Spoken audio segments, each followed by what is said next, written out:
How can you demonstrate your strategic thinking in a job interview? It's a question you get often, especially if you're going for an executive level interview of some kind. Your resume may be great. You may have all the skills on paper, but can you really think strategically? In this video, I want to show you several things and tactics that you can take to your next interview that will instantly showcase your ability to think strategically. Let's jump right in. Now, I'm an expert in strategic decisions. I work with over 90 organizations and help them formulate a strategy. And of course, in that process, I worked with many executives that are just fantastic at strategic thinking. So I want to show you some of the things that can help you do that and really allow your skills, your ability to think strategically to come through. Now, the context in this situation is really an interview of sorts, typically a leadership position of some kind or an executive level position. You may be interviewing with the board, other executive members, you may be at the final stages. And at some point in this process, there'll be questions around your ability to think strategically, right? Your resume is great. You have the credentials, right? You can see it on paper that you're great at marketing or sales or operations or finances, whatever your thing is. But can you contribute to the leadership team strategically? That you'll be able to keep up and really help the company move forward, right?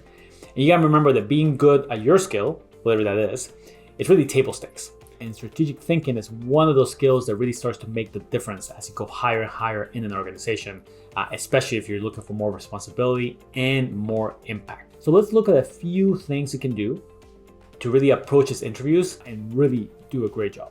I want to talk about 3 answers that you could give that will be able to allow you to highlight your strategic thinking.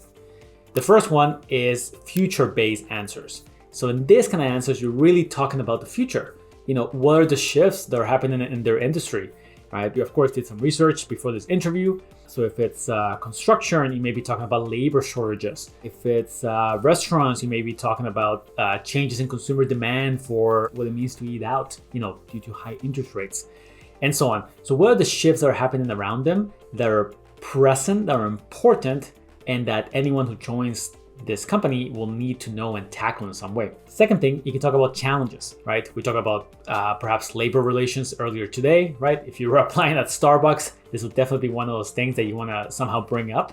How do you improve labor relations? There may be other challenges around interest rates, around the markets, around changes in political environment, that kind of stuff. And number 3, you want to talk about opportunities, right?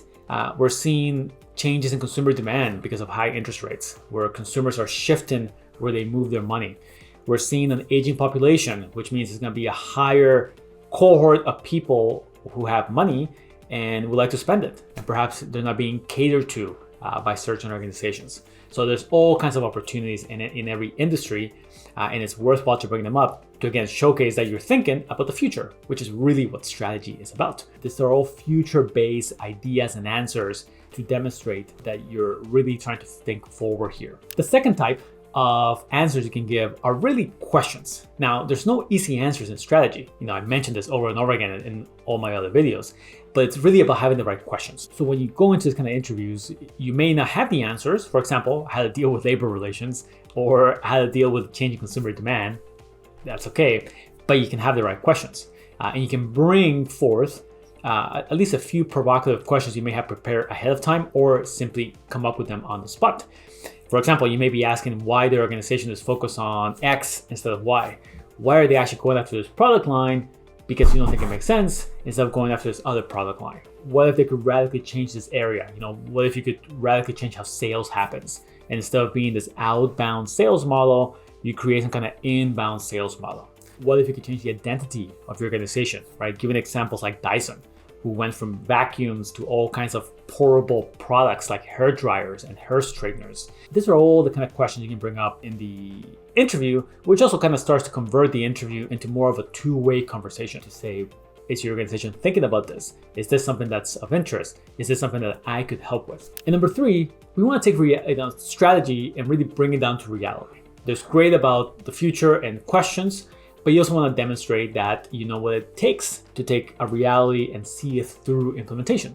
So be able to give some kind of implementation insights is always helpful.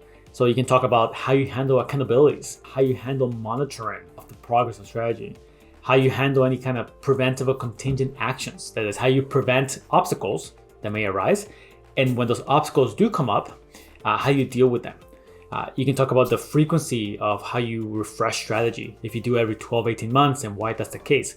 All about insights and best practices around implementation that can showcase that you can do the thinking, you can think this great strategy, and you can also be the kind of person that can guide through and help the strategy be implemented with the team that you may be working with. Now, if you're enjoying this idea, make sure to subscribe, like somewhere in the below part of this video. Let's continue on. Now, last section here, I want to give you some language that you can use to be able to shift the conversation into a more strategic plane. And of course, this starts to demonstrate that you're seeing some of the distinction here when it comes to strategy. By the way, there actually is a video in my channel where I talk about how to improve your strategic thinking by giving you 3 frameworks to do that.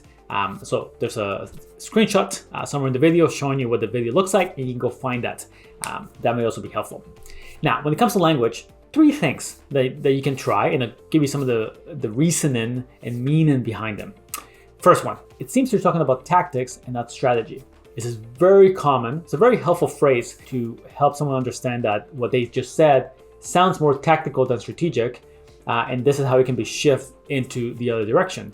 Or, of course, you can always shift it and say this is strategic and this is not tactical. So someone may be talking about the best software for a specific area, but that's effectively some kind of tactic. What is the strategy behind that, right? So very simple phrase to start to make those distinctions between tactics and strategy. Number 2, strategy is about creating the future regardless of the past. Again, reinforcing that strategy is not about looking at the past and seeing what can be done going forward. That's really more about planning. You're planning the sales quotas, you're planning marketing campaigns. Strategy is about rethinking and exploring a completely different possibility, a completely different world. So mentioning this can start to once again create distinctions between simple planning and what strategy should be. Number 3, I don't have the answers, but I do have the questions. Again, strategy is inherently a process that requires difficult conversations. It requires back and forth in groups. So having the answers is actually not as important as just being able to have the questions to guide the group into the right answers. So this just simply reinforces the idea. And of course, it helps you understand if the company is expecting the right things. Are they expecting you to have the answers or to have the questions? That can tell you a little bit more about the position you're trying to apply. That's all I have for today. My name is Ruben Ugarte. I'm an expert in strategic decisions, and we just spent a little bit of time looking about how to showcase strategic thinking in a job interview format. In the description box below, you'll find several links. For example, you'll find the link to my newsletter on Substack, where I talk about the same ideas in a written format. It goes out every Tuesday at 5 a.m. Pacific time, and it's one of my favorite resources to write every week. So check that out.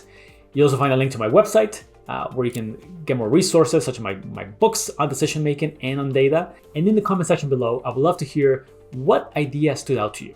Which one can you take to the next interview, or that even helps you just even think about strategic thinking slightly differently? Let me know. And until next time, talk soon.